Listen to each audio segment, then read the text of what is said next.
from the heart of Dubai, where tomorrow is being built today, to the world. Welcome to the CTO Show with Mehmet. Here, we redefine technology and reimagine possibilities. With Mehmet, delve into the riveting realms of AI, cybersecurity, and digital technology. Experience the thrilling highs and lows of startups. Immerse yourself in the spirit of entrepreneurship and witness the future of business innovation being written in real time. Now, without further ado, let's tune in and explore the future. Hello and welcome back to a new episode of the CTO Show with Mehmet. Today, I'm very pleased joining me from Texas, the US, Kofi. Kofi, the way I love to do it is I keep it to my guests to introduce themselves because I have a theory. No one can introduce someone else better than themselves. So the floor is yours. Tell us a little bit about you and what you do currently. Yes, Mehmet, it's a pleasure to be here. Glad to have this conversation. As you mentioned, my name is Kofi Annan. I'm a brand strategist and technologist. And what does that mean? Essentially, I work with companies, some large companies like Puma and Pfizer, which have been my clients in the past, and some emerging companies, which is where I spend a lot of my times now. And I help them really increase their visibility within certain markets, whether it be a new or existing market. I also help them increase their engagement. So just because you're visible and people know of you doesn't necessarily mean that they're engaging you in a meaningful way. So I help them increase that engagement with the right people. And then ultimately, particularly for the businesses and the clients that I work with, it's about generating that revenue. That's that feedback around, how are you able to grow your business? And so it's really about the visibility, the engagement, and the revenue for me. And really, and through my years, I've been doing this for about 15, 20 years. I've seen in multiple industries in different, both domestic in the US, but then in international markets. And I've seen some really good ways and approaches to increase that visibility, engagement, and revenue, depending on the dynamics of the market. And we know the markets these days are changing so rapidly. So, being able to grow a brand is really where I come in, and having that impact in the society and the market that you and your business are looking to have. Great. And thank you again, Kofi, for being on the show today. Now, maybe it's a little bit traditional question, but I like to ask also my guests, like what, made you be interested in this domain? Because, branding, and we'll talk shortly about it in detail, especially because, we cover about tech and startups. So what attracted you to be in this field? And, maybe if you can tell us also, what was the most, I would say, attractive thing that you said, okay, I know that I need to be in this field? Sure. So, I always look at things as seasons and adaptation and evolutions, right? And I love this question because this is the same question, kind of question that I ask my clients. Why are you here? What brought you here? And there's a lot of nuggets in there. For me, I grew up in Ghana, West Africa. For the first 5 years of my life, I moved to Liberia, where I spent another 5 or 6 years before moving to the US with my family. So I've seen different interactions between businesses. My father was in business. My mother had always had a business at home. She was a seamstress for a good part of our early lives. So just kind of seeing them build out to different businesses and interacting with different markets and different customer bases, that's, in the back of my mind, that's where I got my exposure to business. Now, why the role that I'm playing in business? Well, initially I thought it was, I was a creative person. I like to tell stories and such. So I was attracted to that. But as I grew up and I started telling more stories in different ways, I even had a business myself called a Nancy clothing company, which was really popular some years ago. I realized that a business is a product, which is where most people focus. And really, the storytelling aspect and the connection aspect, which I love, I figured out that's my superpower, right? Like I love connecting people. I love people helping people tell stories. I love helping people make sense of of the interactions that they're having with their customers or their teams. And I found out that I was good at it. I would say the main point I could pinpoint where I really pivoted was when I was working at Saatchi and Saatchi some years ago. And I was actually in development. So I was managing a web development team there. This is early days of kind of web development and such. And I had happened across it because, again, I was looking at vehicles to tell stories, and I learned web development. Long story, but either way, but being in a creative environment like Saatchi and Saatchi, which is a huge global advertising agency, I got a chance to see a lot of the different positions, on the creatives, which most people know about, the development. Obviously, I was managing that team, production, strategists, and once I was doing that, I realized that I'm not a great developer. I'm not a great designer. I know enough about business. That's all good. But really, again, my superpower was in those connections. And ultimately, I made that pivot professionally to start not just manage the development team, but start having those conversations with clients about what is the value of web and web as a communication tool, and how Saatchi and me and my team are able to use that to help them accelerate their business. And I love that experience, being in there with those clients, hearing their pain points, helping them solve those problems. Luckily I was in that environment where, there was a name for it. It was called a strategist, which even to this day, my mother still doesn't know what that means. I think most people don't know what that means. But yeah, that's when I realized that I loved having those conversations and helping businesses in that way. So yes, ultimately, and I've been doing that for about 10, 15 years, solid, just specifically as a strategist. And yeah, I'm bridging those gaps. Great. I love also seeing people like yourself, Kofi, like who are not only doing great job, but they do it in a passionate way, which I can feel it even miles away. Now, I want to little bit focus on the branding part, right? Do you think that it is something that businesses usually they don't give it enough care, I would say, to because it's part of the marketing. Correct me if I'm wrong. Mhm. It's part of a bigger strategy, of course. But sometimes we see people still stuck in old-fashioned techniques. So I want you to highlight to us why branding is important and how really it can shift the position of a business. Sure, sure. Yeah, this I would say that there's kind of two sets of frame of mind. People who are not in my space. There's kind of two frames of minds, right? So there's the old school, right, or traditional way of thinking about branding, which is someone who says, I need a logo, I need colors, so that's a creative end, right? Logo, a brand is a logo and colors, right? Once I have that, which, if you're a tech startup, especially, or you're in tech specifically, and you're more product and product focused, you think that that's all you need, a logo. And you can get tools these days that can generate any of those, right? So that's kind of the traditional way. There are other people who, I guess, where I try to move others, who understand that a brand is more than that. A brand is a representation of the product, the values, the stories, essentially of um, their company, and what their company is bringing to market. They understand that. However, they realize that there's value in that, but it's a crowded market, right? So there's kind of two sets of people that I normally deal with, and both of them have different perspectives on brand. They see value. The first group, not as much, in the sense of they really think it's commoditized. The second group, they see the kind of more holistic value, but again, really prioritizing, depending on the kind of product and kind of industry you're in, particularly in B2B industries, prioritizing that. Sometimes, mentally they can't really make the connection. And how I, my how I talk to both of those people, the first group who think that it's colors and the logo, I say yes, that it is. But really, colors and logos don't make a product, right?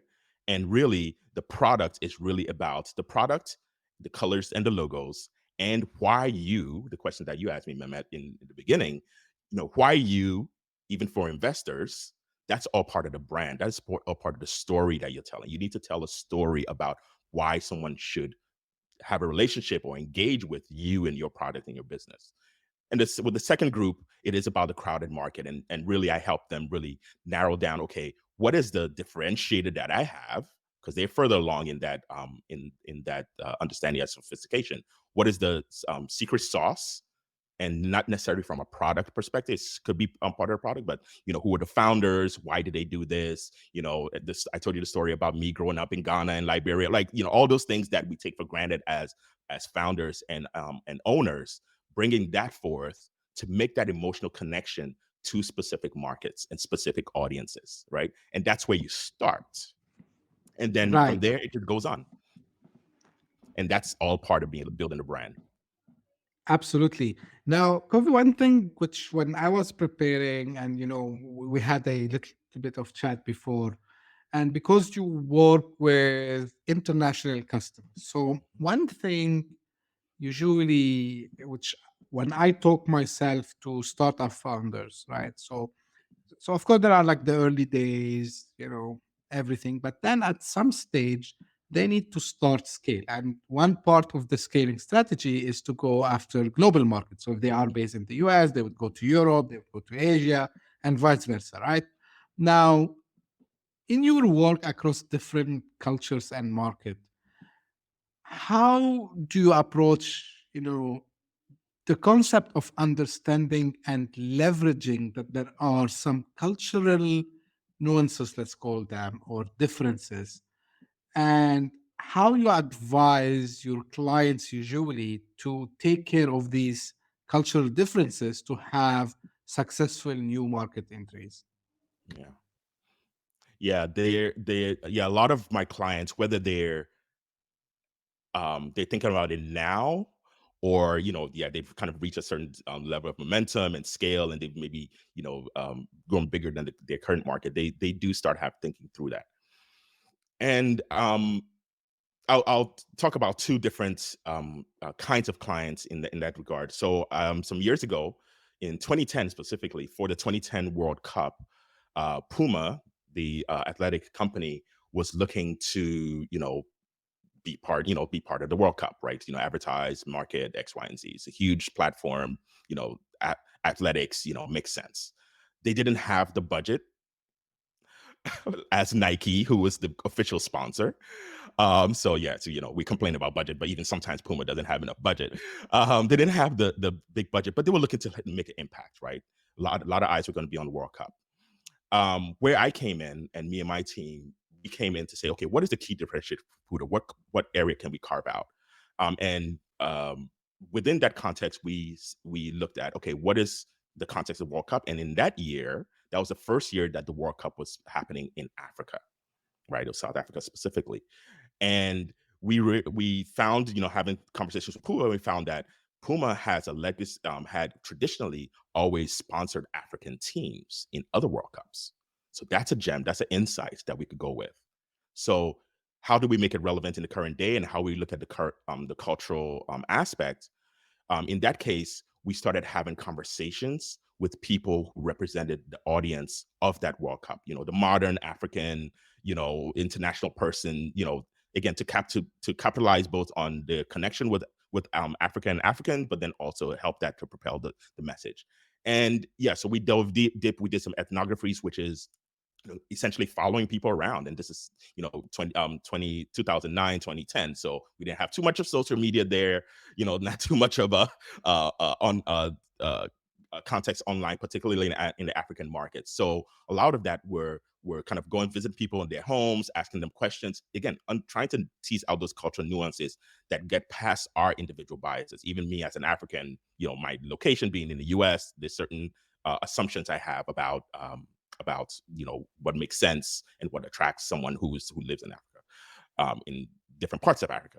So we did ethnographies. We visited different cultural hubs, so whether it be technology hubs or athletic hubs, and kind of we talked to people online. So again, just kind of teasing out those nuances. Why do they do the things they do?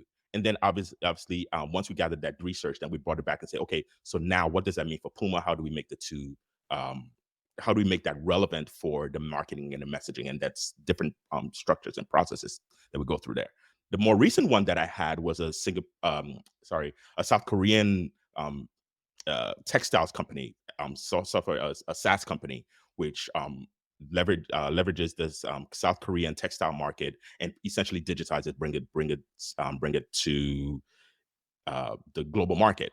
And they wanted to enter the U.S. market, right? So it's kind of like in that kind of the reverse. And with them, and this was last year, I think it was when I've been working with them for a few years, but one of the key things there was the differences culturally, and they're a startup, so they got some funding and such, but the cultural difference and assumptions between the South Korean market and, in this case, the U.S. fashion B2B market, right? Big. You would assume that they're similar. They're both kind of textiles and such, same industry. But when we engaged and we started having conversations with their current customers, right? Okay, who are your current customers? Why do they use your brand X, Y, and Z? And then also started having conversations with their future customers in the U.S. From a role and responsibility perspective, same customer, but in the U.S. we found that there was a nuance in the difference, right? South Korean customers were very practical in their engagements with this textile manufacturer. Very kind of this is what we want. It was pretty straightforward. Whereas with a U.S. Based customer base, and they were more invested in stories, particularly again fashion textiles. There were really a lot of more creative people, a lot of more storytelling people who really value creatives, right? A lot more than other markets. So that was the gap that we saw, where the company was used to having kind of the more practical and product based conversations within the Asian market, but then we had to change that and elevate that within the US market, because again, storytelling and nuances around relationships over time was a lot more prominent, particularly visual storytelling. So yeah, so those are the kind of two different ways where, regardless of the budget, it is very important to understand that, different international markets change, but I would even argue that with the acceleration of technology, local markets change as well, and they change really quickly. I think that's where a lot of my clients are struggling to really make that connection, and that's where I usually help them. That's a great use case, I would say, Kofi. Now, we are living in technology, fast changing technology phase. But at the same time, even in the branding, and you mentioned this couple of minutes ago, you need to keep the storytelling, which is it's something which is personal, right? So it's something that comes from us.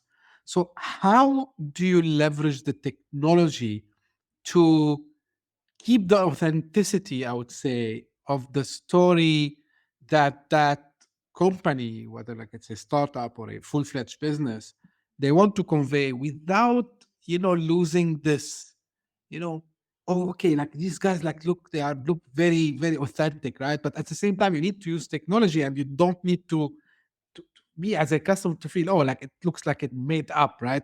It's not convincing. So what is, I would say, the secret sauce for a proper technology adoption when it comes to branding and utilizing the storytelling? Yes, stories are about people, right? And people and their experiences, right? And particularly in the business aspect, it's about the people behind the company, in and around the company. Why they started, what they're trying to do, what is the value of their products, all those kinds of things. How, why them? A lot of this, particularly for tech founders and companies that are growing, a lot of the conversations they're having with the investors, right? It's kind of funny when we're talking about investors, people, think of a different way, and they try to kind of tell that story through not just the product features and function, but when it comes to audiences or customers, sometimes we miss the mark there. That storytelling is very important. And I always, one exercise that I give a lot of my clients when they're struggling to figure out, storytelling, I'm not Disney, right? I'm selling a product that's a textile, ordering system, right? It's pretty, in their mind, kind of I'm straightforward. But again, at the end of the day, you're talking, those buyers, those customers are people who wants to feel close to, especially in this day and age, they want to feel close. They want to self-identify with whatever choice that they're making as far as a product. And they have, let's not get it confused. These days, there are more than enough choices for any kind of products or service, right? Everyone, with the advent of technology and connection of social media and such, everyone has more than enough choices. Well, most people have more than enough choices, even if their choices are less than others. So why you? So that's where the personal connection and how you're telling that personal story comes in. And it doesn't necessarily have to be the founder led and, kind of all those kinds of things. But sometimes it's about, what is the problem that customer is trying to solve in their business, right? Sometimes it's not just I want to do my taxes. So if you think of accounting software, I want to do my taxes. Sure, I could find something to do my taxes. But it's, I want to do my taxes with ease, and I want to do it with somebody that I trust, based on, my the fact that my company is in it's a law firm, right? So it's those nuances, diving deep into that customer or that user makeup. Why are they using, who are they, and what is the real problem? What are their thoughts? What are their fears? Why, and those are all the things that folks won't necessarily tell you. It's not really evident, but with the technology we have and the access that we have, we can go on social media and all the forums. We have a number of Reddits. We can definitely start to dive deep into not just the functional value of products that somebody wants to buy, but the emotional and the connectivity that they're looking for. And then we weave the story from there. And a lot of times it's just listening. When we're business owners and we're close to the product and we're really trying to grow our business or bring it to a new market, we become very focused on, the here now, what we want to do. But it's what that focus is good for executing. But when it comes down to transforming or evolving or revolutionizing, or it's about listening. It's about listening to the people and what people are telling you, what they're telling, the conversation they're telling each other. I'm working with a waste management company right now where that's the exercise we're going to. We're essentially we've spent a little bit of time just going through different forums, and just like listening to what people are talking about. What is the gap that they're seeing in the current products? Why are they doing? What is their day-to-day like? Those kinds of things. And that's, not everybody geeks out on it like me. And that's kind of, again, where my superpower is, because I geek out on that, and not just hearing people's stories, but then also taking those stories and transforming them into something that a business could then use as a platform to connect with that customer. So it is really about those stories, and it's about connection. Absolutely. And to the point of connections, Kofi. Now, I know that you mentioned this, to me before, and this is the main goal of creating, this branding and storytelling, is to build the connection with customers and have, what is known as customer experience. Now, to me, in any business, whether it's small or big, to me, all what we do is to serve the customer, because whatever product, service we are offering, so this is to solve a problem to my customer, right? Now, to nurture this, and I know you like this topic, and it's related to technology, you need to have enough insights from data perspective. You need to leverage maybe some additional technologies, maybe to automate few things, right? So I wanted to explain how, I can measure, what I aim to do was achieved using data, and how also I can automate part of this branding journey down the road. Especially, in startup mode, you have limited resources. You need to rely on multiple you're doing multiple things. You cannot get a lot of stuff with you, so you need to do uh, a lot of handy things. So how they can leverage also like automation to you know reach the ultimate goal that they want to. Sure. So I'll yes for within that context. So we have a process that we work in, and I've been doing this for many years, and I've kind of teased out the key areas that help uh, branding or brand development efforts go faster and become smarter. And that's what we talked about before, which is the values of the company and the storytelling, the experience, and then also that last part is that impact. And I think that's where a lot of tech focused brands kind of start with the impact, the actual numbers. To that point, I always there are two key numbers that I associate with branding that branding can affect, and they're kind of metrics that lead up to that. But the two primary KPIs that I think would resonate with a lot of tech founders specifically are customer acquisition costs, right? What is it costing you to get a customer? And customer lifetime value, right? How much is that customer worth over time, right? And I think a lot of tech founders could really understand those two key KPIs, right? And how does branding relate to that? Well, let's talk about customer acquisition costs.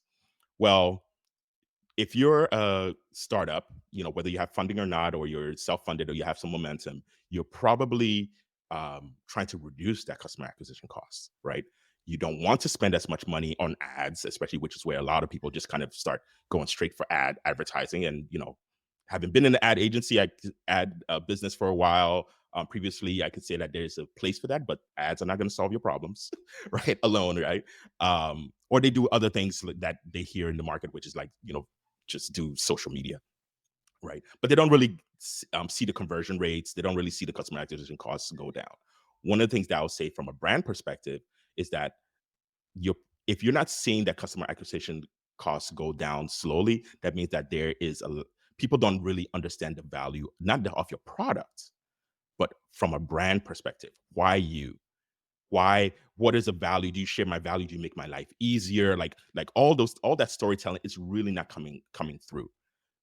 Certainly not for the customers that you have direct access to, but even for them, for their ability to amplify your the relationship you have with them and the successes you have with them to their network, right? And that's what you want, right? So you want that amplification beyond just the one-to-one.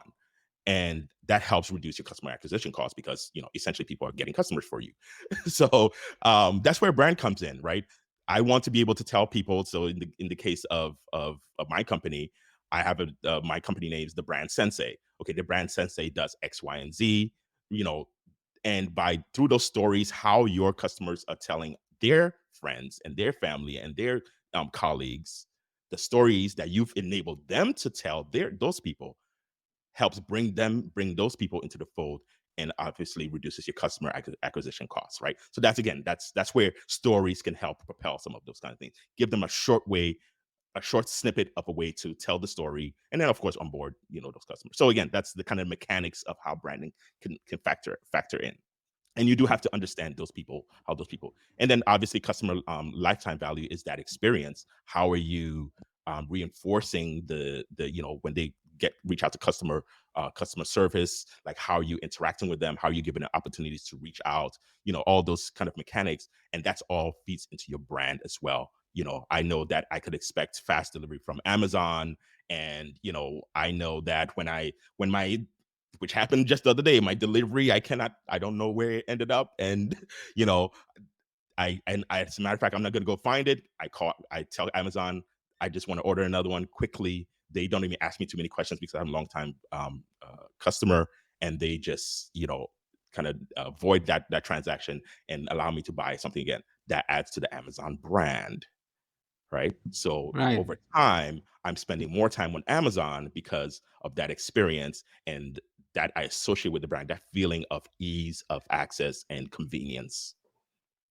Absolutely, and I love this example actually, Kofi. Like this is what and this is for people, just to remind them when you started the conversation and you talk, it's not about the logo and that these are important things, but this user experience, what um, you know bring you more business, to your point, because people recommend good services, products to other people.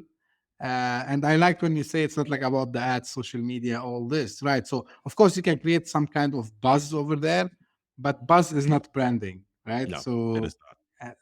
So yeah, unfortunately, in especially in the tech domain, what I see happening is one startup or established business, they come up with a nice theme, let's call it. And then we start to see everyone following the same thing, almost copy pasting the full story. And I liked when you say, Coffee, like, okay, why you? Because there are 10 companies that they claim they do the same thing. How you gonna differentiate yourself? And I think this is where, this branding, not only from marketing, I would say copywriting and social media ad plays a role, is how you convey us. And honestly, I'm very biased by the way like Apple used to do at the time of Steve Jobs, but how they used to do this storytelling thing. And uh, when Steve Jobs asked, like, what we want people to think when they think about the brand Apple, right? So he wanted people to see things different way, and think in a different way. It's not like about just a piece of hardware. And I love these stories so much. Although I am not by any mean a marketing guru, or I just love to see what succeed. I love to try many things, and what you just said, Kofi, really proved me right, which is which is a good thing. Now, one thing I want to ask you, and again, like during the preparation, we discussed this. So AI, right? So, and you mentioned a little bit at the beginning as well. So, how do you think AI can help startups and even scale ups to get their level up and to be able to compete with the larger corporation when it comes to branding? Yeah, I you hit the nail on the head, Mehmet, in the sense that it is about competing with the larger players. Um, as a startup or a new entrant into even a new market. So you've been talking about the textile startup that I was working with entering a new market. No one knows you, right? And that doesn't, and you want them to know you, and you want them to trust you. You want to have that credibility. You want them to use your product, but um, you don't have the budget, right? Like you don't have the endless budget. You don't have time, right? Even if you do have the budget, your talent and resources might be limited. Um, so you're trying to do a lot more with less. And in that regard, AI is a great enabler. Now, is AI going to solve your problems? No, it isn't. And I always use this term, and it's a term that I think a lot of tech startups and people in in data analytics will specifically will resonate with them, which is garbage in, garbage out, right? So or in American layman's terms, putting lipstick on a pig. So any of those analogies, right? Which is to say that if the core of what you're doing and who you are is not together, and you don't have the right platform, and you don't have the right processes, AI is only going to amplify what you already have. Right, so it's going to make and in a lot of times it's going to make it faster, and it's going to have a bigger negative impact on your business. Google, for instance, is going through a little bit of that. I posted something on my LinkedIn about their entrance into AI and AI models, where they've been releasing. I mean, if you've been following that space, they've been releasing seemingly a new AI model or upgrade or products like almost every other week. And even internally in their company, they can't even keep track, right? And Google has endless budget. We understand that, but they can't get it together. Ultimately, for me, that means that internally, they don't have the right processes. They don't have the right frameworks. They're not having the right conversations internally, and they don't understand externally the right markets. Do they need to be a generalist AI company? Who knows? But again, and they have the tools. So going back to what you're saying from a scale up, a startup, a scale up, AI is only going to amplify what you have. And the good thing about it is that you can have what you need faster. And what I mean by that is that interviewing your customers, or even understanding your brand value, or understanding your customer acquisition costs, or even getting the right content to market for your audience to convert our audiences. AI is great at enabling all of that. But again, you have to have the right process. You have to have the right frame of mind, and that's kind of where within the space that we work in, that's where our process comes in, where we're able to inject our process into the companies that we work with, and help them build out the platforms, the strength of those platforms between the values, the experience, the stories, and even the data gathering and data analysis. We're able to inject that framework into their business, and help with the help of a tool like AI. It accelerates things that much faster. So the value of AI really as a tool is in the process that you have, the stringent process that you have in different parts of your area of that you're focusing on, and then AI accelerates that. Unfortunately, we're going through a state now where kind of, if you've been around long enough, you remember when the .com days, or when everybody was creating a website, and you had so many really bad websites being popped out. So it's the hype cycle, right? And if you know the adoption cycle, that's kind of what happens, the hype cycle. And I think in 2024, some of that hype around AI is going to recede, where people are going to start seeing the value of AI, where AI does work. And that is in accelerating the strength of what you already have, and what you've already built internally, and the relationships that you already have. AI is not going to replace that. AI is not going to pull it out of thin air. AI has to work from something, and that something requires humans to figure it out. Absolutely. And this term, we brought it also on the show with the guests that I interviewed on many occasions, especially when you said junk in, junk out. So if you feed AI with junk, it will give you junk. This is the well-known fact. Problem, I think it's human behavior, Kofi, because let's be honest with ourselves. So we are lazy by nature, right? So Mhm. we like to find shortcuts. And I think AI gave everybody, because everyone can have access to these AI tools, gave us access to generate content, to generate graphics, not, yeah, and the example of Google, what's happening with them, and, now generating videos. But again, to your point, the human touch is always key there, because, and I shared also something 2 weeks by now. By the time this goes out, to be like almost 1 month.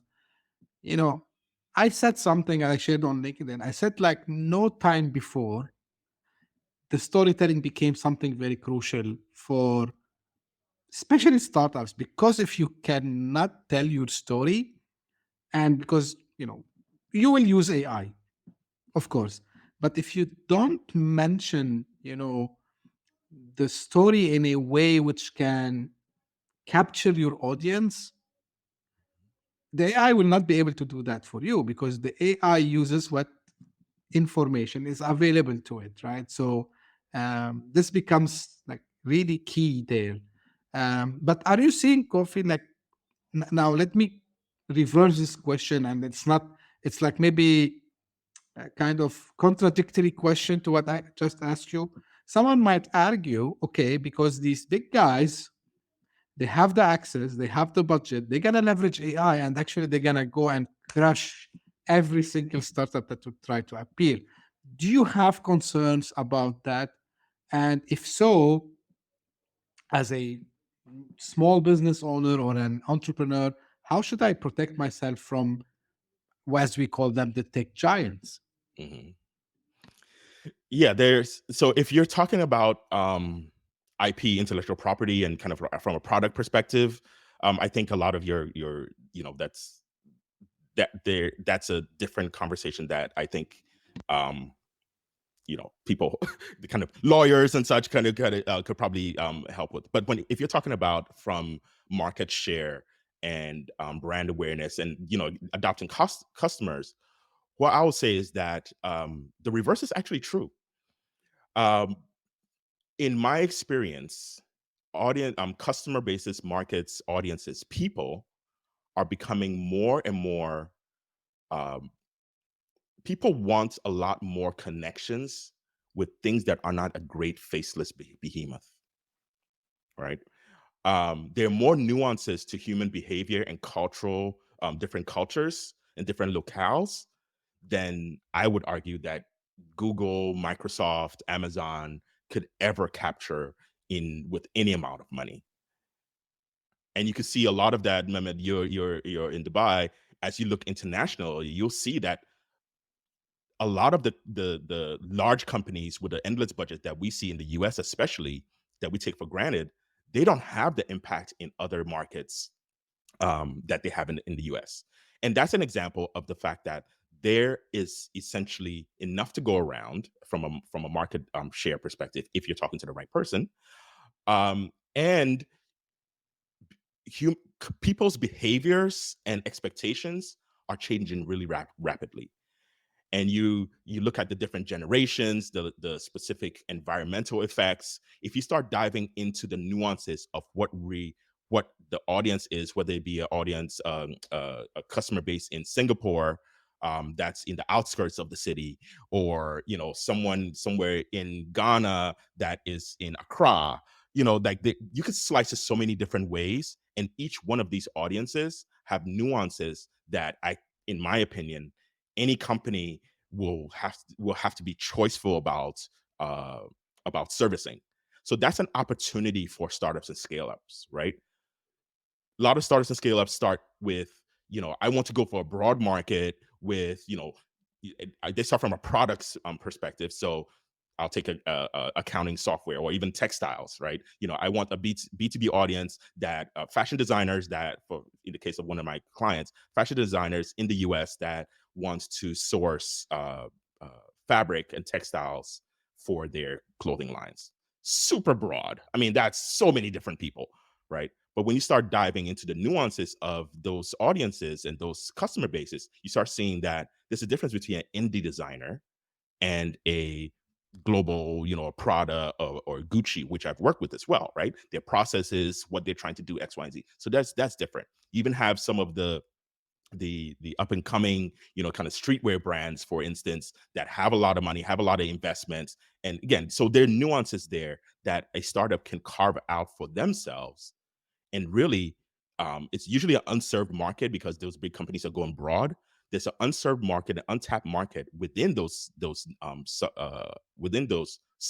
There's an untapped submarket within those markets that can be a great foothold if a startup is able to reach those customers and build relationships with them. They're more likely, again, with some of the tools that we would be able to give those audiences as far as brand and the stories and how do you customer experience and the data, they then become the majority within, because again, a lot of those audiences become the majority audience over time. So being small, and yes, Google is going to look for everyone, right? But the value of a startup and where a startup really needs to has a competitive advantage is being laser focused on that one audience, nurturing them, and then also allowing them to expand and grow and tell their people, and the startup obviously grows with them. So it's actually a good thing. Let Google go for everybody in the world. I mean, they seed the market for a lot of us anyway, but they can't serve the market. So they seed the market, but they can't serve the market. So by the time we come in and we have a product that meets needs and is more customized, a tech startup will be able to accelerate. Absolutely, Kofi. And actually, this time you hit the nail on the head by when you mentioned relationship, because this is part of, again, you gave the example of Amazon like a few minutes back, and about how the customer care experience that they give you it was there. So this relationship, I think this is the underrated part, and this is where the startups and scale ups, they should focus on. Like, always make your customer happy and let them feel that really you care about them. It's not like just, you know a banner behind your office, or it's something on your website, hey, we love our customers. Okay, yeah, everyone says that, right? So how really you love your customers and you care about them, and this is the personal touch plus relationship. So absolutely, Coffee. Now, as we're almost coming to an end, it's a very fast changing world today, Coffee. And if you want to leave the audience today with a piece of advice, whether they are entrepreneurs or they are into the marketing game, so how, what kind of advice you would give them with as final words from you? Yeah, I would say that you have a competitive advantage already. It's hidden in your business. It's probably not your product. So you have a competitive advantage. It's the people, it's the processes, it's experiences of the people that you're bringing into your company. It's the why you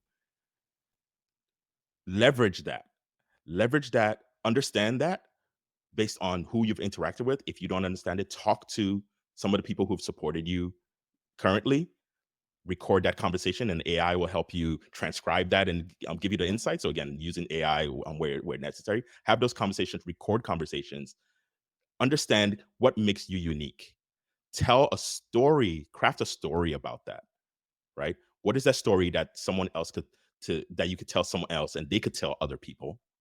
Build the experience, and then see the impact. Always be measuring. I know I don't have to tell too many of the startups to scale us about it, but always be always be measuring the right things. And ultimately, that's what I've seen with a lot of the companies that I've worked with as where success is. A product, you're gonna have. I assume that your product is going to be good. It is great. It is going to be wonderful. And I think that there's a need for it. But if you want to make a mark, if you want to make an impact with the people that you want to reach, then it is about those values, those stories, those experiences, and the impact. And you have to kind of focus on those three things to accelerate your brand. Absolutely. I love this, especially, the values. These are something very important. Cover, last thing, where people can find more about you and get in touch with you if they want to work with you. Yes, remember that. Yeah, thanks for the chat. I've really enjoyed you having me. It's been a wonderful conversation. I'm glad I was able to share some of this, and hopefully your listeners are able to have enjoyed this chat as well. And so I'm put together a some resources that listeners could use, free resources, access to me and my team for a free consult if you want, and they could go to thebrandsensei.co/CTO. So that's thebrandsensei.co/CTO. And that's a resource page that I'll give to your listeners, and they could go there and they'll have access to me. They'll have access to my team, and they also have some free resources there, like a AI readiness tool. So helps you. We have a tool that helps you understand the role AI can play in your brand marketing without you getting overwhelmed and, like you said, putting garbage out into the world. So I'm thinking strategically. So it's going to be at thebrandsensei.co/CTO. Absolutely. I will make sure that the link is in the show notes so people can reach it easily, I would say. And again, thank you for you, Kofi, actually, because you shed the light on many things which I believe, and this is part of what I'm trying to do. Although the show name is CTO Show, and I'm insisting not to change the name because I believe technology and technologists, I would say, technology leaders, startup founders, they need to learn about, uh, you know, marketing, branding, sales. And this is why sometimes, and I blend, my podcast episodes with, people experience like yourself, Coffee, to come and tell us about this and why this is important. Because hopefully, and this is my hope, someone and I'm sure there will be someone benefiting out of what we discussed today, so they can actually have a successful business, because at the end of the day you need to do multiple things to have a successful business. So thank you again, Kofi, for sharing these insights with us today, and I really enjoyed it. So, and this is how usually I end my episodes. This is for the audience. If you just by luck were searching something and then you found this podcast, thank you for giving us a listen. I hope you enjoyed. If you did, please subscribe and share it with your friends and colleagues. We are available on all the podcasting platforms. We are available also on YouTube. And if you are one of the loyal followers who keep coming and keep listening to us, thank you very much. Keep sending your feedbacks. Keep sending me your emails and your messages on social media. I love to read them, all of them. And also, if you are interested to be on the show, you have a story you want to tell us, if you are doing something special, you think there is a topic related to what I'm doing, but I didn't cover it yet, please don't hesitate to reach out. I would love to have a discussion and see if there's a possibility to record the episode together. And that's it for today. Thank you for tuning in. We'll meet again very soon. Thank you. Bye-bye. Thank you. Bye-bye. Hit that subscribe button, share the show with your tech-savvy friends and fellow entrepreneurs, and leave us a review on your favorite podcast app. Your support means the world to us.